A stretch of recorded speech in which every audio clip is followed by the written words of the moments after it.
주님 뜻 따라 서로 사랑하며 살아가는 주의 자녀 되시기를 축복합니다. 오늘 함께 보실 하나님의 말씀은 로마서 14장 13절에서 16절 말씀입니다. 로마서 14장 13절에서 16절 말씀, 저와 같이 천천히 한 목소리로 합독하시겠습니다. 그런즉 우리가 다시는 서로 비판하지 말고 도리어 부딪힐 것이나 거칠 것을 형제 앞에 두지 아니하도록 주의하라. 내가 주 예수 안에서 알고 확신하노니 무엇이든지 스스로 속된 것이 없으되 다만 속되게 여기는 그 사람에게는 속되니라. 만일 음식으로 말미암아 내 형제가 근심하게 되면 이는 내가 사랑으로 행하지 아니함이라. 그리스도께서 대신하여 죽으신 형제를 내 음식으로 망하게 하지 말라. 그러므로 너희의 선한 것이 비방을 받지 않게 하라. 아멘. 하나님의 은혜와 평강이 함께 하시길 축복합니다. 바울은 그 당시에 서로 비판하고 대립하고 있던 그 로마 교회의 문제를 이야기하면서 그 문제의 해결 방법과 치유 방법에 대해서 말해줍니다. 한마디로 믿음이 강한 자와 약한 자의 문제, 이 율법에 사로잡혀서 본질을 잃어버린 그 유대교 출신의 그 교인과 이 신앙의 자유함을 가지고 있었던 그 믿음이 더 성장한 이방인 출신의 교인 사이에서 발생한 그 갈등과 문제를 해결하기 위한 겁니다. 그 대표적인 문제는 어제도 말씀드렸지만 이 먹는 것에 대한 문제예요. 이 제사 음식에 대해서, 유대교에서 금했던 음식에 대해서 먹어도 되느냐의 문제입니다. 그때 당시에 그들이 살고 있던 그 로마에서는 신전 문화가 굉장히 많았기 때문에 시중에 나와서 시장에서 팔리고 있는 음식들의 대다수가 그 신전에서 제사를 드린 음식들이 신에게, 그 로마의 신들에게 바쳐지고 난 다음에 나온 음식들이 많았다라는 거예요. 그리고 또 실제로 유대인들이 먹지 아니하는, 율법에 의하면 먹지 아니하는 음식들도 실제로 사람들이 많이 먹고 있는 상황이었습니다. 그러한 상황에서 그 음식에 대한 문제 가지고 유대교 출신의 사람들과 일반적인 그 이방인 그리스도인 사이에 서로 갈등이 생겼다는 겁니다.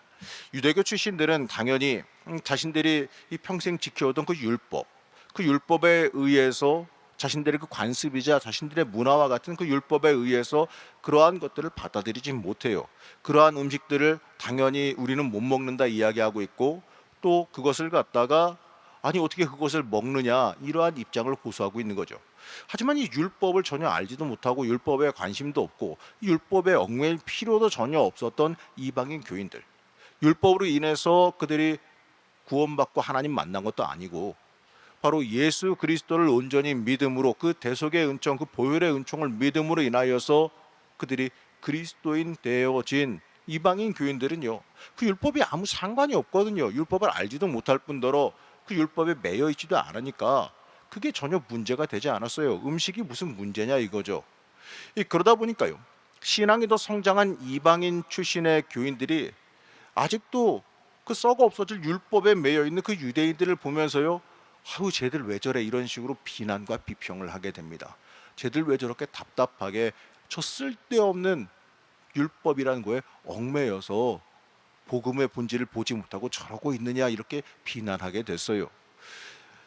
숫자적으로도 유대교 출신 사람이 더 적었고 이방인 출신들이 로마 교회도 많았기 때문에 당연히 이 문제는 심각한 문제로 발전했고, 유대교 교인 출신의 교인들을 전체적으로 싸잡아 비난하게 되는 일이 발생하게 되면서 서로 간에 갈등이 생겼다는 겁니다. 바울은 교회 내의 이 문제를 지적하면서 이야기합니다. 서로 비판하지 말라. 이 교회는 서로가 하나가 돼서 서로를 그리스도의 사람으로 세우는 곳이어야 되는데 왜 서로 비판하고 싸우고 대립하고, 교회 내에서 어떻게 보게 되면 신앙의 본질도 아닌 사소한 문제 가지고 왜 그렇게 서로 대립하면서 서로를 깎아내리고 교회를 무너뜨리려고 하느냐, 이렇게 이야기합니다. 그리고 나서 하는 말씀이 이겁니다. 바로 서로 용납해서 하나가 되라. 그게 하나님께서 너희에게 원하시는 것이다, 이거예요. 10절 말씀 우리가 함께 보시겠습니다. 내가 어찌하여 내 형제를 비판하느냐, 어찌하여 내 형제를 업신 여기느냐, 우리가 다 하나님의 심판대 앞에 서리라. 바울은 이 말씀을 통해서 이 그리스도인 각자가 누가 누구를 갖다가 판단하고 정죄할 수 없는 거다. 우리는 그러한 위치에 있지 않다라고 말해요. 하나님께서 예수 그리스도를 통해서 세상의 심판자로 선포되신 이후에 이 모든 사람은 이 자신의 행한 일로 인해서 하나님 앞에서 직접 심판을 받게 됩니다. 바로 한마디로요, 우리가 누구를 판단하고 정죄할 수 있는 자격이 없다라는 거예요. 만일 다른 사람을 판단하거나 없인 여긴다면 그것은 이 자신을 하나님의 자리에 올려놓게 되는 거죠. 스스로 남을 갖다가 속으로 어떻게 생각하든 그건 알 수 없는 이야기지만 그것을 갖다가 내가 정죄하고 심판하려고 들어서는 안 된다라는 얘기입니다. 바울은 이어진 11절의 말씀에서 이 개인의 이 운명과 세상의 종말은 오직 하나님에게 달려 있다라고 명확하게 말씀합니다. 자, 11절 말씀 함께 합독하시겠습니다. 기록되었을 때 주께서 이르시되 내가 살았노니 모든 무릎이 내게 꿇을 것이요 모든 혀가 하나님께 자백하리라 하였느니라. 이 말씀이 뭐겠습니까? 모든 영광도 하나님에게만 돌려야 된다는 거예요. 모든 것이 다 하나님께 달려 있다는 얘기예요. 비판이나 이 비방 이것도 말할 것 이런 것을 말할 것이 아니라 하나님께 영광 돌리는데 우리가 바빠야 돼요. 우리가 싸우고 대립하고 남 깎아내리는데 바쁠 것이 아니라 남 높이고 쓰임 받게 만들고 사람 세우고 하나님의 영광 돌리는데 바빠야 된다는 거예요. 이 교회 생활에 필요한 건 다른 사람의 비난이나 비판이 아니라 이 자신에 대한 자기 반성과 회개가 있어야 되는 겁니다. 이 로마 교회처럼 서로 비방하고 대립할 일이 아닙니다. 이 자기 자신을 돌아보며 자기 자신의 죄악됨을 비판하고 고쳐야 돼요. 이 신앙이 먼저 되고 이 영적으로 자유한 사람들은 남을 정죄하고 자신의 기준으로 왜 나처럼 이렇게 신앙이 자라지 못했느냐 이렇게 비방할 것이 아니라 아직 자라지 못한 사람을 잘할 수 있게 그들을 위로해주고 그들을 격려해주고 잘할 수 있게 도와주는 역할, 뒷받침해주는 역할을 해야 되는 거예요. 그거 하라고 먼저 신앙 주신 거고 그거 하라고 신앙적으로도 성장하게 만들어 주신 거거든요. 내가 지금 하나님 보시기에 올바른 삶을 살고 있는지 여러분 남 쳐다보기 전에 나부터 한번 그걸 먼저 살펴봐야 된다는 겁니다. 바울은 이제 구체적으로 믿음이 강한 자와 약한 자들을 향해서 권면하기 시작합니다. 13절 말씀인데 우리 13절 말씀 함께 보시겠습니다. 그런즉 우리가 다시는 서로 비판하지 말고 도리어 부딪힐 것이나 거칠 것을 형제 앞에 두지 아니하도록 주의하라. 자, 우선 서로 비판하지 말고 권고와 이 부딪힐 것이나 거칠 것을 형제 앞에 두지 말라라고 이렇게 권고하는데 이거는요, 모든 강한 자가 믿음이 강한 사람이 부지불식간에 나도 모르게 저지를 수 있는 잘못이 있다라는 것을 알려주는 겁니다. 바울은 믿음이 강한 자들이 신앙에서 자유한 거 당연히 인정합니다. 음식의 문제에 관해서요, 그 음식 먹든지 말든지 신앙이 자유한 자들은 내가 이 우상에게 숭배하지 않는데 우상에 바쳐진 음식 먹을 때 그게 뭐가 문제가 되냐는 거죠.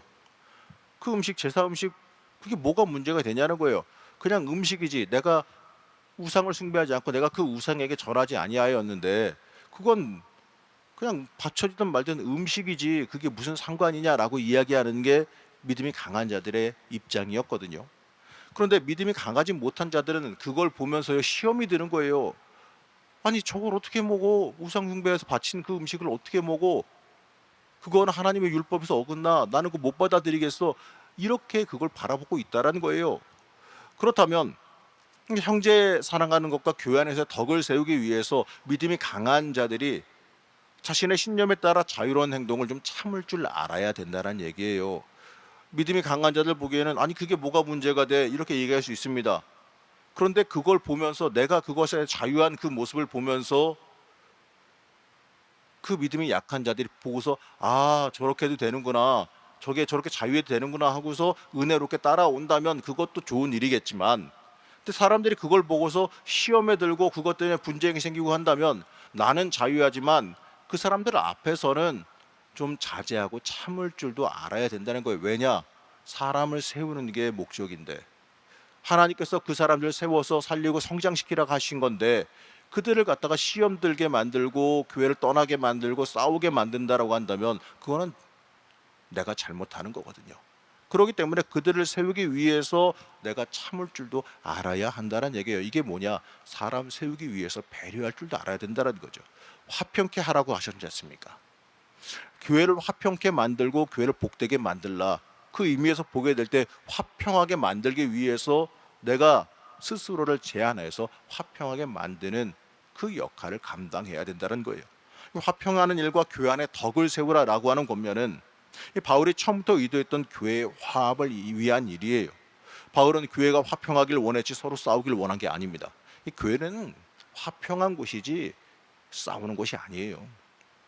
그 교회에 가면은 새 가족들이 처음 오게 되면 그 교회에서 제일 먼저 느껴야 되는 게 뭐냐? 여기는 따뜻한 곳이구나. 여기는 사랑이 있는 곳이구나. 여기는 나를 배려해주고 나를 성장할 수 있게 만들어주는 곳이구나. 이렇게 느낄 수 있어야지 그 교회 갔더니 지적질하고 혼내고 화내고 이렇게 된다면 거기를 누가 가겠어요? 마찬가지입니다. 하나님께서도 교회에서 화평하길 원하시지 누가 낫고 누가 더 잘나고 못났다 이러면서 분쟁하는 곳이 되기를 원하시지 않는다라는 거예요.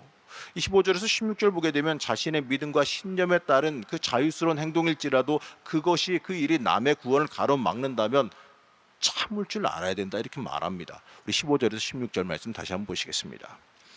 만일 음식으로 말미암아 내 형제가 근심하게 되면 이는 내가 사랑으로 행하지 아니함이라.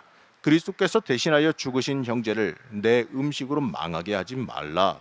그러므로 너희의 선한 것이 비방을 받지 않게 하라. 이 상대방의 배려 없이 이 자신만의 자유함을 누린다면 그 사람은 형제에 대한 사랑도 없고 교회에 대한 덕을 세우지 못하는 사람이다 이렇게 말씀합니다. 바로 16절 말씀에 선한 것이 비방받지 않게 하라. 바로 하나님의 일을 한다면서 내가 자유한 것 이것이 오히려 다른 사람의 구원의 꺼리낌이 되게 하거나 교회 안에서의 화합을 깨트린다거나 혹은 교회 밖의 사람들의 비웃음거리가 되게 만들어서는 안 된다라는 겁니다. 20절부터 말씀드리는 것은 바로 그것을 구체적으로 말합니다. 자, 20절 말씀 함께 보시겠습니다. 음식으로 말미암아 하나님의 사업을 무너지게 하지 말라. 만물이 다 깨끗하되 거리낌으로 먹는 사람에게는 악한 것이니라. 자, 나는 자유할지라도 그것이 거리끼는 사람이 있다면 그 사람에게는 그게 악한 일이라고 보이는 거예요. 그걸 우리가 알아야 된다는 거죠. 이 음식 문제 한마디로요. 꼭 교회에서 분쟁이 일어나거나 사람 사이 문제가 일어날 때 거의 대부분 사소한 문제예요. 본질도 아닌 사소한 문제 때문에 꼭 분쟁이 일어나고 사람 사이에 서운한 일이 발생하고 꼭 분란이 일어나더라 이거죠. 어떤 경우에는 말 한마디 좀 뻔스 없게 말실수 한번 한 거 가지고 그게 분쟁의 씨앗이 되는 경우도 종종 있잖아요. 그렇기 때문에 이 사소한 일, 이 음식 때문에 하나님의 일, 하나님의 구원 사업과 교회의 화합을 망치지 말라라고 강조하고 있는 겁니다. 내 자신의 자유함을 인해서 나는 문제없다 그 이유로 인해서 형제를 거리끼게 만들고 시험 들게 만들어서는 안 된다라고 권면하고 있습니다. 한마디로요. 자유한 자들은 오히려 더 스스로를 제한할 수 있어야 돼요. 나는 자유하지만 나 때문에 다른 사람이 시험 들지 않을까? 이러한 생각을 하면서 스스로를 경계할 수 있어야 돼요. 왜냐하면 그 자유함을 주셨다라고 신앙의 성장을 주셨다라는 거는 그만큼 나 혼자만 누리고 살라는 게 아니라 그 자유함으로 섬기고 남을 살리고 높이는 일을 감당하는 역할을 하라라는 겁니다. 사람마다 신앙의 발달이 다 다릅니다. 누구는 신앙이 몇 년 됐어도 금방 자라는 사람도 있고 누구는 오래됐어도 신앙이 자라지 못한 사람이 있을 수 있는 거예요. 신앙은요. 물론 이제 연수에 따라 영향도 있겠지만 꼭 연수의 영향을 받는 것도 아니더라고요. 얼마나 그 사람이 하나님 깊게 만났느냐, 얼마나 은혜를 깊게 받았느냐에 따라 차이가 있는 거지 얼마나 교회 오래 다녔냐는 그렇게 큰 상관이 없는 것 같아요. 그렇기 때문에 여러분 신앙이 성장한 사람이라면 내가 좀 더 깊은 은혜를 받은 사람이라면 그에 맞게 거기에 맞게 하나님의 사람으로 사람 세우는 역할을 해야지요. 그게 하나님께서 주신 사명이라는 겁니다. 여러분 우리가 그걸 잊지 말아야 돼요. 오늘 말씀하지 않습니까? 내 자신의 자유함을 위해서 형제를 거리끼게 만들면 안 된다 이렇게 말하잖아요. 그러면서 바울은 강한 자와 약한 자 모두 자신들의 그 믿음의 성향, 그 신앙생활의 태도나 견해를 의식적이든 무의식적이건 남에게 강요해서 교회의 분열과 분쟁을 일으키지 말고, 이 보다 적극적인 의미에서 내 믿음을 하나님과의 관계 속에서만 간직하라, 이렇게 권고합니다. 누가 그러더라고요. 꼭 분쟁이 일어날 때 보면은 신앙생활 오래 한 분들이 초신자들이나 이런 분들에게 그거 틀렸어, 그렇게 하는 거 아니야, 이러면서 싸움이 시작한대요. 그러니까 자신이 오랜 신앙생활한 결과 볼 때 자기가 볼 때는 이게 맞는 건데, 보니까 젊은 사람들이나 이제 온 지 얼마 안 되는 사람들이 그렇게 행하지 않으니까 그거 보고서 지적질하고 혼내는 거예요. 근데 신앙이 얼마 안 되는 사람들이 보기에는 이해가 안 되는 거죠.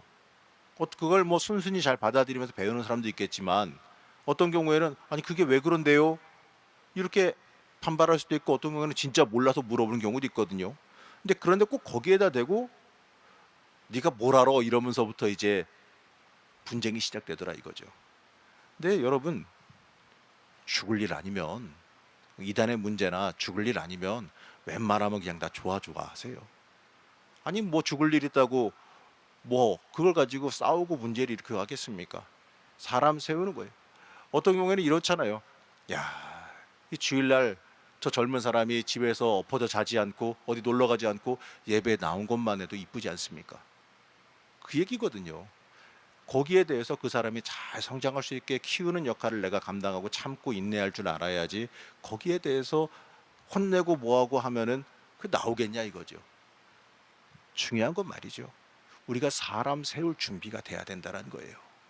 사람 세울 준비, 사람 성장시킬 준비, 다음 세대를 만들 준비를 우리가 스스로 해야 된다는 거예요. 그게 우리가 성령 충만해야 될 일입니다. 성령 충만하면요, 나도 모르게 이 믿음의 태도가 바뀌게 되고, 사람 살리는 마음이 생기게 되고, 모든 것에서 용납하는 마음이 생기게 돼요. 그렇기 때문에 우리의 마음에 성령 충만함이 있을 줄로 믿습니다. 성령 충만함이 있어야 될 줄로 믿어요. 그렇기 때문에 오늘 말씀처럼 진정으로 내 믿음을 남에게 강요할 만큼, 이렇게 말하죠, 자신이 있다면 공연히 다른 사람에게 내 믿음 내세워서 싸움 일으키지 말고, 두려운 일이지만 하나님 앞에서 그 믿음을 판단받아 봐라, 이거예요. 그 결과 자기를 정죄하지 아니하는 자는 행복하다고 말할 수가 있는데, 이거는 자신이 그 믿음이 하나님께서 원하시는 것과 다르지 않다고 판명되는 자는 복이 있다라는 겁니다. 남한테 내 믿음 강요하고 내가 오라 이러기 전에 주님 앞에 내가 옳은지 판결받아 보라는 얘기예요. 그리고 주님이 그래 너 잘했다라고 하시면은 그거 감사한 일 아니겠느냐. 주님께 합격받으면 되는 거지, 그걸 왜 사람한테 나 잘났다고 강요하고 있냐 이거죠. 바울은 23절에서 믿음으로 하지 않은 것, 믿음을 하지 않는 그 모든 것, 의심 가운데 하는 한 모든 것은 다 정죄받았다라고 말합니다. 23절 말씀 같이 합독하시겠습니다. 의심하고 먹는 자는 정죄되었나니 이는 믿음을 따라 하지 아니하였기 때문이라. 믿음을 따라 하지 아니하는 것은 다 죄니라. 여러분, 믿음은 예수 그리스도에 대한 순종이고, 이 그리스도를 통해서 하나님의 은혜를 받아들이는 것이어야지만 합니다. 하지만 그러지 못한다면 그게 다 죄가 된다는 거예요. 우리가 이것을 잊어서는 안 돼요. 우리 사랑하는 성도 여러분, 하나님과 교회 공동체 안에서 여러분 서로 사랑하며 서로를 살리고 세우는 역할을 감당하며 살아가시길 축복합니다. 하나님이 원하시는 건 사랑의 교회고 화목의 교회고 화평의 교회입니다. 그렇게 만들기 위해서는 우리가 먼저 서로를 배려하고 서로를 사랑할 줄 알아야 돼요.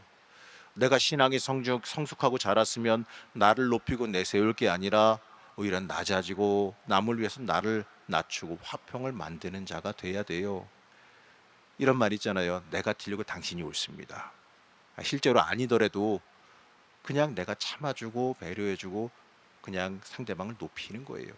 그 역할을 우리가 감당할 줄 알아야 하는 거예요. 신앙의 먼저됨과 은혜 받음은 나를 높이기 위해서, 나를 군림하기 위해서, 나를 세우기 위해서 있는 것이 아니라 오히려 낮아지고 섬기고 돌보기 위함임을 잊지 말아야 됩니다. 이 서로 용납해서 하나가 되라. 여러분, 이거 굉장히 중요한 말씀이에요. 며칠 전에도 기도하는 중에 우리 교회가 어떻게 하면 부흥할 수 있겠습니까? 이걸 놓고 기도하고 기도할 때 주시는 말씀이 이거였어요. 서로 용납해서 하나가 되게 만들어라. 그러면 부흥한다. 부흥의 준비가 그거라고 말씀해 주셨거든요. 여러분, 굉장히 큰 비밀 알려드리는 겁니다. 아깝지만 알려드릴게요. 우리가 서로 용납해서 하나가 돼서 부흥하는 교회가 준비되어지면요, 하나님께서 알아서 보내주세요. 그렇기 때문에 우리가 부흥하는 준비가 되어지기 위해서, 우리가 하나님의 사람 되기 위해서, 늘 성령 충만한 사람 되기 위해서 열심히 기도해야 될 줄로 믿습니다. 여러분, 하나님께서 말씀하신 핵심입니다. 교회 공동체 안에서 하나님의 사랑을 행하며 화평한 사람, 서로 용납해서 하나가 되는 사람, 살리는 사람, 하나님께 쓰임받는 귀한 손길들 되시기를 시간 간절히 축복합니다. 잠시 기도하겠습니다. 우리를 이끌어가신 하나님, 하나님께서 원하시는 그 삶을 살아가길 원합니다. 우리가 하나님께서 주신 그 은혜를 통해서 하나님의 나라, 하나님의 교회 공동체를 세워가고 하나님의 나라를 확장시켜가는 주님의 온전한 자녀가 되기를 원합니다. 하나님, 우리가 받은 은혜를 통해 더 큰 화평을 만들고 이 땅에서 하나님의 나라를 섬기며 살아가는, 하나님의 나라를 세우며 살아가는 은혜가 있게 허락하여 주시옵소서. 하나님, 우리가 이것을 놓고 기도할 때에 우리에게 성령 충만함을 허락하여 주셔서 하나님의 사람으로 굳건히 서서 살리고 세우는 역할을 감당할 수 있게 허락하여 주옵시고, 또 그 능력도 허락하여 주옵시고, 또 그러한 삶을 살아갈 때에 하나님이 주시는 놀라운 부흥의 역사와 하나님께서 우리에게 인도하시는 놀라운 은혜의 역사, 그 역사를 체험하며 살아갈 수 있게 허락하여 주시옵소서. 오늘도 기도하는 가운데 응답하여 주시고, 또 기도하는 가운데 하나님께서 우리를 직접 만나서 성령 충만한 역사를 허락해 주실 줄로 믿사오며 거룩하신 예수님의 이름으로 기도하였습니다. 아멘.